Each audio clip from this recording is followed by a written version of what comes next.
운동치료학 및 실습 온라인 강의 4주차 2차 강의 영상 시작하겠습니다. 2차 강의 영상은 제11장 유산소 컨디셔닝에 대한 강의입니다.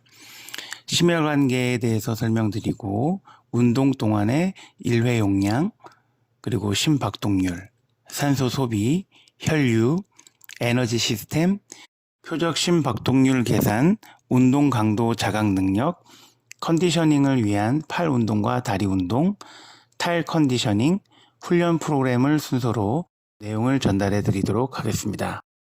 심혈관계는 4가지 요소로 구성됩니다. 첫 번째로 심장, 두 번째 폐, 세 번째 혈관, 네 번째 혈액. 이 4가지 요소들은 함께 작용하면서 심폐계통의 시스템 기능을 하게 됩니다. 심장이 정맥계통에서 폐로 전달되는 탈산화된 혈액을 가지고 이산화탄소는 산소로 대체됩니다. 이를 폐순환이라고 하고, 그런 다음 산화된 혈액은 좌심실에서 동맥계통으로 펌프되어 신체 조직으로 운반되는 체순환을 거치게 됩니다. 심폐지구력이란 유산소 파워라고도 표현합니다. 지속적으로 운동할 때 심장, 혈관, 폐가 작용되는 조직으로 영양분과 산소를 전달하는 능력이라고 할 수 있겠습니다. 또한 피로를 유발하는 대사작용으로 인해서 나타난 노폐물을 제거하는 능력 또한 심폐지구력을 표현하는 정의가 되겠습니다. 운동 동안 산소를 이용하고 노폐물을 제거하는 신체 능력은 심폐계통의 효율성에 좌우되는 아주 중요한 기능이 되겠습니다. 심혈관계는 훈련을 하면 할수록 효율성이 더욱 좋아지고 운동과 활동을 하는 동안 산소를 조직으로 더욱 잘 공급하게 되고 노폐물을 더 잘 제거하게 됩니다. 심폐지구력에 있어서 가장 중요한 요소는 효율성이라고 할 수 있겠습니다. 또한 심폐지구력의 2가지 결정 요소는 1회 용량과 심박동률입니다. 사용되는 용어로서 심박출량은 1분 동안 심장이 방출하는 혈액의 양입니다. 1회 용량과 심박동률을 합하여 심박출량을 알 수가 있습니다. 1회 용량은 심장이 한 번 방출하는 혈액의 양을 의미합니다. 심박동률은 심장이 뛰는 리듬을 의미합니다. 휴식할 때 심박동률은 부교감신경의 통제를 받습니다. 이때 부교감신경은 미주신경입니다. 운동 시의 심박동률은 노에피네프린을 방출하는 교감신경의 통제를 받습니다. 마지막으로 최대 산소 소비란 인체 조직이 이용할 수 있는 가장 큰 산소의 양을 의미합니다. 왼쪽의 그림은 인체의 순환계통을 나타낸 이미지입니다. 탈산화된 혈액을 가지고 이산화탄소는 산소로 대체되는 폐순환과 산화된 혈액을 좌심실에서 동맥계통으로 펌핑하여 신체 조직으로 운반되는 체순환을 이미지화해서 확인하실 수가 있습니다. 오른쪽 그래프는 산소 소비에 대한 그래프입니다. 운동 강도에 대한 산소 소비는 최대 산소 소비에 도달할 때까지 운동 강도에 따라 선형적으로 증가하다가 최대 산소 소비 시점에 이르면 일정한 수준을 유지하게 됩니다. 이러한 특징을 가지고 있는 산소 소비는 운동을 하는 동안 몸이 소비하는 산소의 양으로 측정되고, 이는 심폐지구력의 지표가 되겠습니다. 최대 산소 소비는 인체 조직이 이용할 수 있는 가장 큰 산소의 양이라고 설명드렸고, 산소 소비에 대한 내용은 심폐 건강을 측정하는 데 가장 광범위하게 수용되는 방법이라고 설명드릴 수 있겠습니다. 유산소 운동에 대한 심폐계통의 생리적 적응의 요약은 표 11-1과 표 11-2로 확인하실 수 있겠습니다. 11-1에는 지구력과 근력의 훈련에 대한 근육계통의 적응을 요약해 놓은 자료입니다. 지구력을 위한 유산소 훈련과 근력을 위한 저항 훈련을 했을 때 각 변수에서 나타날 수 있는 생리적인 적응에 대해서 확인하시면 되겠습니다. 표 11-2는 유산소 지구력 훈련에 대한 호흡계통, 심혈관계통 및 근육계통의 생리적 적응을 정리한 것입니다. 유산소 지구력 훈련에 대해서 호흡계통과 심혈관계통과 근육계통에 어떠한 변화들이 있는지 확인하시고 이해하시면 되겠습니다. 운동 동안의 1회 용량입니다. 운동을 하는 동안 1회 용량은 증가하는데 그 이유는 심장으로 더 많은 혈액이 되돌아오고 근섬유가 신장되어 근긴장이 증가하기 때문입니다. 이때 좌심실에서는 보다 강력한 수축이 일어나게 됩니다. 또한 1회 용량은 운동 강도와 산소 소비에 따라 선형적으로 증가하지는 않습니다. 이러한 내용은 심박동률이나 심박출량과는 다른 점이라고 할 수 있겠습니다. 다음은 심박동률입니다. 산소 소비와 운동 강도에 따라 선형적으로 증가되는 특징이 있습니다. 그래프를 보시면 빨간색 세모는 훈련받지 않는 사람의 그래프이고 흰색 동그라미는 훈련된 사람을 의미하는 그래프입니다. 산소 소비는 심박동률에 따라 선형적으로 증가하는 것을 확인할 수 있고 개인적으로 훈련된 사람의 심박동률에서 훈련되지 않는 사람보다 더 큰 산소 소비량을 나타내고 있는 그래프로 확인할 수 있겠습니다.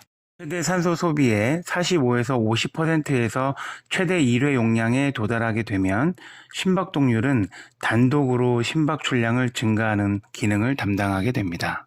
산소 훈련의 강도를 결정하는 데 가장 많이 사용되는 방법은 심박동률입니다. 산소 소비에 대한 내용입니다. 신체의 산소 소비는 운동하는 동안 증가합니다. 산소 소비량을 결정하는 결정 요인은 운동을 하는 대상자의 질량, 그 대상자의 대사 효율성 및 그 대상자가 수행하는 운동 강도와 직접적으로 관련이 있는 요인이 됩니다. 큰 근육과 큰 강도를 이용하는 운동은 산소 소비를 증가시킬 것이고 대사 효율성이 증가되면 조직은 더 많은 산소를 이용하게 될 것입니다. 그러나 산소 소비는 계속 증가되지 않고 일정 수준까지 증가하다가 유지하게 되는데 이것을 최대 산소 소비, 최대 산소 섭취, 최대 유산소 파워 또는 VO2 max라고 표현합니다. 산소 이용 능력이란 산소를 운반하는 심장과 순환계의 능력과 산소를 이용하는 신체 조직의 능력을 의미합니다. 유산소 운동의 효과를 말씀드리겠습니다. 유산소 훈련은 혈액에서 작용하고 있는 조직으로 산소를 이동하는 신체 능력을 증가시키게 됩니다. 동맥성 산소에 비해 동맥성 산소의 증가는 수축하는 근육으로 효율적인 혈류의 분포와 산소를 제거하는 근육의 능력에 의해 유발될 수 있습니다. 유산소 운동 훈련은 최대 심박출량의 증가를 나타낼 수 있고 최대 산소 섭취, 느린 휴식기 심박동률, 모세혈관 밀도의 증가의 효과가 나타날 수 있고 산소 이용의 증가를 유발하게 됩니다. 산소 소비에 대해서 유산소 훈련을 받았을 때 휴식기에 일어나는 변화들과 운동 동안에 일어나는 변화들에 대해서 상자 11-1과 11-2에 상세하게 정리되어 있습니다. 산소 소비에 대해서 휴식기에서 일어나는 변화들은 자심실 또는 심실 공간의 크기가 증가되고 심박동률의 감소와 1회 용량의 증가가 나타납니다. 폐의 능력에는 변화가 없고 혈류량과 헤모글로빈의 증가가 나타나고 뼈대근의 모세혈관 밀도가 증가됩니다. 유산소 훈련을 받았을 때 운동 동안에 일어나는 변화들은 최대 산소 소비량의 증가가 나타납니다. 1회 용량의 증가가 나타나고 혈류량이 증가되게 됩니다. 심박동률에서는 변화가 없거나 약간 증가되고 분당 환기량의 증가가 나타납니다. 작용 조직들이 산소를 많이 소비함에 있어서 산소와 이산화탄소를 교환하는 폐의 능력의 증가가 나타나게 됩니다. 다음은 혈류입니다. 혈류의 공급은 휴식기와 운동기에 따라 크게 차이가 날 수 있습니다. 휴식기에는 혈류의 약 20%가 근육으로 전달되고 나머지 80%는 내장기관으로 공급됩니다. 운동을 할 때는 많은 혈액이 근육으로 공급될 수 있도록 내장기관으로 가는 혈류의 양이 감소됩니다. 최대 지구력 훈련을 하는 동안 작용하는 근육들은 총 혈류량의 80%까지 받아들일 수 있습니다. 이때 혈류량의 재분배가 일어납니다. 기관으로 혈류를 공급하는 세동맥의 수축으로 인해서 최대 80%에서 20%까지 재분배될 수 있고 근육의 혈류를 공급하는 세정맥의 확장으로 인해 최대 20%에서 80%로 재분배될 수 있습니다. 유산소 컨디셔닝을 위해서 신체는 운동을 위한 세 가지 자체 에너지 시스템을 이용합니다. 첫 번째로 인원질 시스템, 번째로 무산소 또는 비산화 시스템, 그리고 유산소 또는 산화 시스템이 에너지 시스템을 구성하고 있습니다. 이들 에너지 시스템의 이용도와 기여도는 운동 강도, 운동 기간 및 운동 휴식 간격에 좌우되게 됩니다. 첫 번째로 인원질 시스템에 대해서 말씀드리겠습니다. 인원질 시스템은 아데노신 트리포스페이트와 크레아틴 인산을 이용하여 조직에 빠르게 에너지를 공급하는 시스템입니다. ATP는 인체 활동에 사용되는 화학 에너지로 이해하시면 되고, 크레아틴 인산은 크레아틴과 ATP로부터 크레아틴 인산화 효소의 작용으로 생성되고 근육에 존재하는 것입니다. 근수축 시에는 ATP 소비 보충을 위해 크레아틴 인산으로부터 반대로 ATP가 생성되는 것입니다. 이러한 인원질 시스템은 주로 짧은 시간, 높은 강도, 그리고 긴 휴식 시간을 갖는 활동을 할 때 이용됩니다. 초기 에너지는 ADP와 인산으로 쪼개질 때 제공됩니다. 그런 다음 ADP는 더 많은 에너지 공급 ATP를 생산하기 위해 저장된 인산에 의해 다시 보충되게 됩니다. 이러한 에너지 발생 작용을 ATP-ADP 순환이라고 하고, 5초에서 한 20초간 유지되는 신체 활동인 경우 이 인원질 시스템을 이용할 수 있습니다. 예를 들면 장거리 사이클 선수나 달리기 선수가 마지막 종점을 향해 질주할 때 이러한 시스템이 이용된다고 이해하면 되겠습니다. 무산소 또는 비산화 시스템입니다. 해당 작용은 글루코스를 피부르산으로 분해하는 과정입니다. 산소가 충분하지 않을 때 피부르산은 젖산으로 전환되는데 이를 무산소 또는 비산화 해당 작용이라고 합니다. 반대로 산소가 충분할 때는 피부르산이 아세틸코엔자임으로 전환되고 젖산으로 전환되지 않습니다. 이것은 크레브스 회로로 들어가며 유산소 산화 에너지 시스템을 이용하게 됩니다. 유산소 또는 산화 시스템은 크레브스 회로라고 합니다. 생체 내에서 피부르산의 산화를 통해 에너지원인 ATP를 생산하는 과정입니다. 다른 말로 TCA 회로라고도 합니다. 산소를 사용한 해당 작용과 TCA 회로 및 전자수송 시스템에 의해 근수축의 직접적인 에너지원인 ATP를 근육에 공급하게 됩니다. 산소가 있을 때 글루코스는 이산화탄소와 물로 완전히 분해되면서 38분자의 ATP가 생성하게 되고 이 중 2분자가 해당 작용에서 발생하게 됩니다.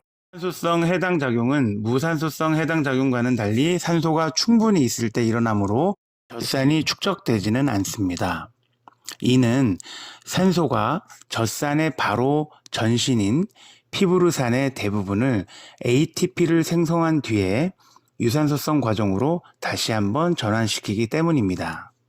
산소 또는 산화 시스템은 에너지의 생성 속도는 늦지만 발생하는 에너지 용량은 섭취하는 탄수화물과 지방과 같은 에너지 기질의 양에 의존하기 때문에 에너지 용량이나 에너지 허용 시간은 생체가 살아있는 한 무한대로 발생할 수 있다는 특징이 유산소 또는 산화 시스템이라는 에너지 시스템의 특징이 되겠습니다. 유산소 또는 산화 시스템의 일환으로 주기화가 있습니다. 주기화는 주어진 기간 내에 운동의 빈도, 운동 강도, 운동 체적 및 운동 종류에 해당하는 훈련 변수를 수정하는 훈련 전략입니다. 장기간의 훈련 순환 구성과 수행을 최대화할 수 있는 연습 회기를 포함하고 있습니다. 훈련 프로그램은 대순환, 중순환 및 소순환으로 나눌 수 있습니다. 첫 번째로 대순환은 가장 크거나 긴 순환을 의미하고 1년 이상 지속되는 운동 순환을 의미합니다. 아래 그림에서 매크로 사이클이 대순환입니다. 중순환은 대순환의 세부 순환으로 몇 주 또는 몇 달 동안 지속되는 운동 순환입니다. 아래 그림에서 메소사이클이 중순환에 해당합니다. 소순환은 중순환의 세부순환으로 1주 내지 4주 동안 지속되는 운동순환이고 그림에서 마이크로사이클이 소순환에 해당합니다. 표적 심박동률 계산입니다. 훈련 강도를 위해 가장 널리 이용되는 최대 심박동률의 결정 방법은 카르보넴 방법과 최대 심박동률의 백분율 방법으로 활용되고 있습니다. 첫 번째로 카르보넴 방법은 다음과 같습니다. 최대 심박동률 (maximum heart rate는 220에서 연령을 빼서 구할 수 있습니다. 훈련 심박동률은 최대 심박동률에서 휴식기 심박동률을 뺀 값에 훈련 강도를 곱하고 다시 휴식기 심박동률을 더해서 산출하게 됩니다. 예를 들어 20세의 운동선수가 훈련 강도 60%로 훈련하는 경우 최대 심박동률은 220에서 나이 20을 뺀 200이 되고 휴식기 심박동률은 70으로 설정됩니다. 이때 70이라는 수치는 일반적으로 건강한 성인의 정상적인 심박동률을 대입한 것이지만 실제 측정 시에는 사용자로부터 직접 맥박수를 재서 휴식기의 심박동률을 측정하고 대입하면 되겠습니다. 그래서 훈련 심박동률은 200-70 곱하기 훈련 강도인 60%를 환산하여 0.6을 곱하고 더하기 다시 휴식기 심박동률을 더해서 148bpm으로 표적 심박동률을 산출할 수 있겠습니다. 이 방법이 카르보넴 방법입니다. 최대 심박동률의 백분율의 방법입니다. 이 산출 방법은 훈련 심박동률은 220에서 연령을 빼고 적정한 훈련 강도를 적용해서 곱해주는 방법으로 산출합니다. 예를 들면 20살의 운동선수가 훈련 강도 60%로 훈련하는 경우에 훈련 심박동률은 200 빼기 20 곱하기 0.6으로 120bpm으로 산출됩니다. 여기서 궁금한 점이 발생할 수 있을 것 같아서 말씀드리겠습니다. 220이라는 공식에 적용된 상수는 많은 수의 대상자를 실험하여 산소 소비량과 최대 심박수를 표로 정리해서 그 관련성이 있는 추정치에 근거하여 산출된 공식입니다. 결론적으로 220이라는 수치는 많은 대상자를 연구한 통계에서 산출할 수 있었던 상관계수라고 이해하시면 되겠습니다. 결론적으로 220에서 해당 연령을 빼면 최대 심박동률과 거의 일치한다라고 연구 결과들이 그 내용을 지지하기에 심박동률 계산에 사용되게 된 것입니다. 운동 강도 자각 능력은 훈련 강도를 결정하는 데 이용될 수 있습니다. 운동 최적은 한 번의 훈련 회기 기간이나 길이 또는 훈련 프로그램의 길이를 의미합니다. 운동의 유형은 훈련 회기 동안 수행되는 특정 활동으로 정의될 수 있겠습니다. 운동 유형에 있어 실제 활동과 매우 비슷한 운동 패턴의 수행은 근육계통과 심폐계통에 긍정적인 효과를 가질 것입니다. 활동에 이용되는 신체계통의 향상을 보장해 줄 것입니다. 운동선수의 활동과 매우 비슷한 운동 유형일수록 향상의 기회가 더 커진다는 의미입니다. 아래 보시는 그림들은 유산소 훈련의 다양한 유형들입니다. 왼쪽부터 리콤벤트 자전거, 고정용 자전거, 스테어 스태퍼, 트레드밀이 유산소 훈련의 유형으로서 이 책에서 소개하고 있습니다. 운동 강도 자각 능력은 훈련 강도를 결정하는 데 이용될 뿐만 아니라 혈액 내의 젖산 수준을 분석할 때도 혈액 내의 젖산 수준과 인체 내의 산소 농도에 좋은 상관관계를 나타내고 있는 지표이기도 합니다. 컨디셔닝을 위한 팔 운동과 다리 운동입니다.